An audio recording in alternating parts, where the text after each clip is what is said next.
Welcome to today's Queensland Business Revival session, and this course is everything to do with website must-haves and SEO, and today we're taking a look at content creation. Right, we have a little bit of breaking news today. For the past 3 weeks, Google and Facebook have been Google threatening to pull out of Australia, Facebook making threats. So today, Facebook actually came through with one of their threats. The government is introducing a new media code law, and so it's a battle between the government and Google and Facebook. So today, what happened with Facebook? They have banned any Australian news content from being added to Facebook. Caught in the crossfire is not just the big news outlets, it's also things like the Bureau of Meteorology and also some social commentators as well.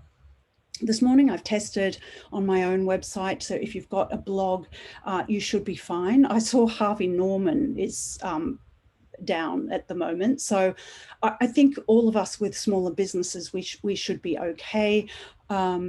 And actually, that was the least of my worries. My worry was Google pulling out. So they were threatening to completely pull out of Australia. And Google has just cut a deal with Channel 9, and they're looking at a worldwide deal with Murdoch. So I think, from my reading, that Google is okay.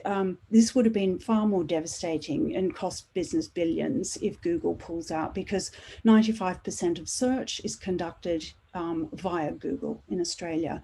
So now we'll take a look at website content, and I thought a couple of pro tips that would be useful, errors that I see happening quite often. So first of all, looking at adding images to your website. Often when I'm conducting an SEO audit, I come across images that have been added to websites that are as they came from the photographer. So really heavy, high resolution images. Part of Google's algorithm for prioritizing your website in search is to have a fast loading website. If we're putting really heavy images in our website, this slows things down. There are other factors that contribute to a slow website, and heavy images is just one of them. So optimizing your images before you put them into your website is a best practice to adopt. I also find it useful to put together a style guide. So you can have your brand style guide that you've got your branding colors, your logo, your fonts, but also have a style guide for your image sizes. This is especially useful if you've got multiple people adding content to your website. So what is your optimum size for your blog post images? What are the optimum sizes for your full width images? And so on. So if you can put that style guide together, it can even just be in a Word document, but have that together, and it's really handy if you've got other people working on your website. And another little tip is there is actually a minimum width of an image when you're adding it to your website, which is 480 pixels. If you put an image in that is under 480 pixels, when your website is resizing to a mobile device, you run the risk of it not displaying properly by having your images too small. So that's just another little tip.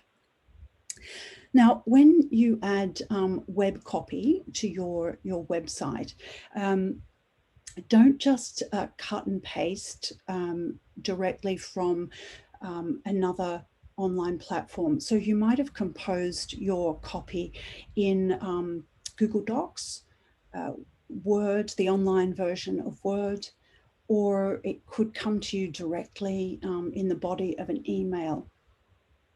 if you cut and paste directly into the website, it will pull in the code from those other platforms and it will mess with your design. So a little tip here is to copy the content and paste it into a desktop version of Word. And when you paste it, you'll see at the bottom of the content, after you've pasted, there's a little clipboard symbol. And if you click on that, it gives you 3 options, and you can select, it's something like text only, which is the 3rd option.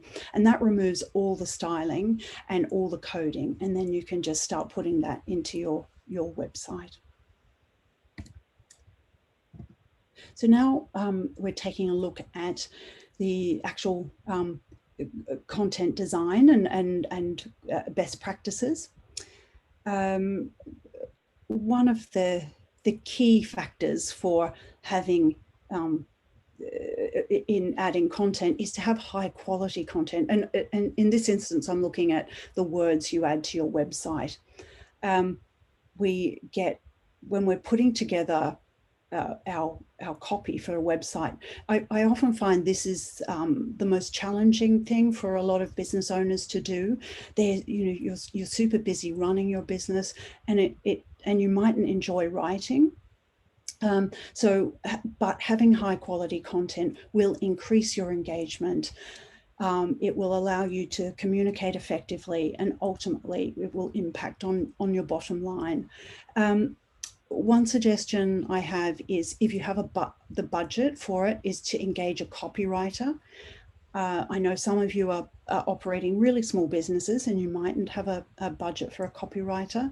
Another sort of compromise is to actually just do a brain dump of your content that you would like generated, and then give that to the copywriter to edit. So that could be, a couple of hours work versus 20 hours. So that's another way in which you could, a sort of cost-effective way to have some high quality content generated. When you're producing your content, be authentic. So use a voice that suits your brand. If you've got a playful brand, then stick to something that's quite nice and casual. You might need to use a more formal voice if it's more, if you're a law firm or something like that. But these days, I think a conversational style really suits web copy. So you're talking to and engaging you're talking directly to your visitors to your website. When you're adding content to the website, try and break it up. If we have these very large paragraphs of text added to your website without any styling, people won't read it. Visitors to your website will only, on average, only read 16 to 20% of a website. So we've got to find ways in which to make it more engaging and making sure that when they scan your web page from the top left down to the bottom right, which is the direction people head, that they are understanding, comprehending what you're trying to communicate. So by doing, if you do need to have lots of paragraphs, then punctuate them with headings. So use headings that describe what that paragraph is about. If you can break down a paragraph into bullet points instead, well, that makes it much easier to digest. And then images. If you can afford it, images are an investment in your business. They immediately, high quality, strong images will increase engagement. And if you have a bit of budget to have a shoot, that's a great investment. You can also supplement your images from one of the stock libraries. Probably a lot of you have heard of Unsplash. This is a relatively new stock library. It's free for you to use, and it has high quality, really cool images. So you might be able to supplement your original photography using Unsplashed. There's a link to Unsplash on my webpage. the QBR resources page. So you can have a look there. And yeah, so and avoiding large paragraphs. So if you can keep your paragraphs quite short and break them up so people are not put off reading them. Now, I know we've had discussions about page titles. So this is not a page title when someone clicks on your web page and sees headings on the page. This is actually what people see in Google search results. So here we have, this is a search result. I think I Googled Kimberley Cruises, and this is the page title here. And this is the page meta description here. So these are two really important pieces of content to add to your web pages, individual web pages. When you're optimizing a page for SEO, the page title should include your keyword that you're optimizing for on that page, and your brand name there. It should be 50 characters in length. Your meta description should also include your keyword, and it should be 150 characters in length. So include your keyword that you're optimizing that page for, and also create some copy that is enticing, that encourages people to click through to learn more. Now, to add the page titles and meta description to a single page on the website, if you're using Wix or if you're using Squarespace, this has the functionality inbuilt. If you're using WordPress, you'll need to add what's called a plugin, so a little piece of technology. In this instance, it's Yoast SEO Premium. There's another option that I'll discuss in a moment. So if you're optimizing a page for search, I would put the keyword phrase that I'm optimizing in there. And then I come down here to edit snippets. And here I would put in the information about what I want in my title. And then I put my meta description here, hit save, update the page, and that's done. I also like to do this for all the pages on my website. So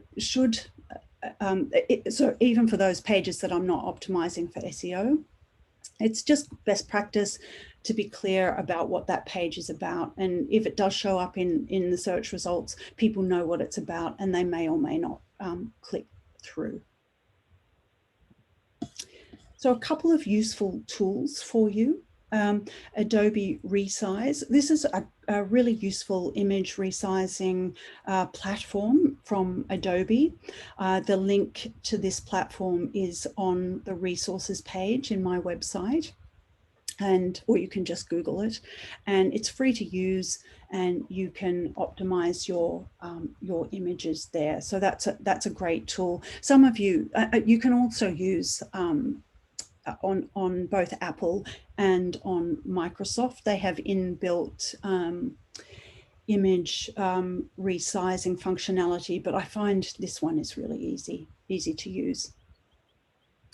The plugins that I mentioned before about SEO plugins, they are Rank Math or Yoast. Rank Math is my favorite. It is more the free version is more powerful than Yoast. If you're using Yoast and you'd like to switch to Rank Math, you can just install it and it will pull over the Yoast data, so you don't have to input things again. And it just has a wider range of functionality in its free version. Okay, so for your homework, number one, check that you have an SEO plugin. This is for those of you who have WordPress. And then start optimizing your page titles and meta descriptions. To do this, I recommend actually doing them into a spreadsheet first. It will help keep you organized, and it's also great to have that data stored somewhere rather than you just going into your website and typing in into the page directly, because if you get a glitch and lose that data, you've got to start over again. Or if you are in, having a new build website built again, and you've got that spreadsheet with all your titles and meta description in it, then you can easily add it to the website. On my website, I've got a download there for you. If you just click on the download link, it's an Excel spreadsheet. It's in Google Docs, but you could also save it as an Excel spreadsheet. And this is my keyword mapping tool. And you can use as little of it or as much of it as you like. You can just pop in the page URL, your keyword if you're optimizing for SEO, and then the page title and the meta description. So you can go ahead and give that a go. So that's the end of our teach section for today. Thank you very much, and we'll see you next time. Bye-bye. Bye.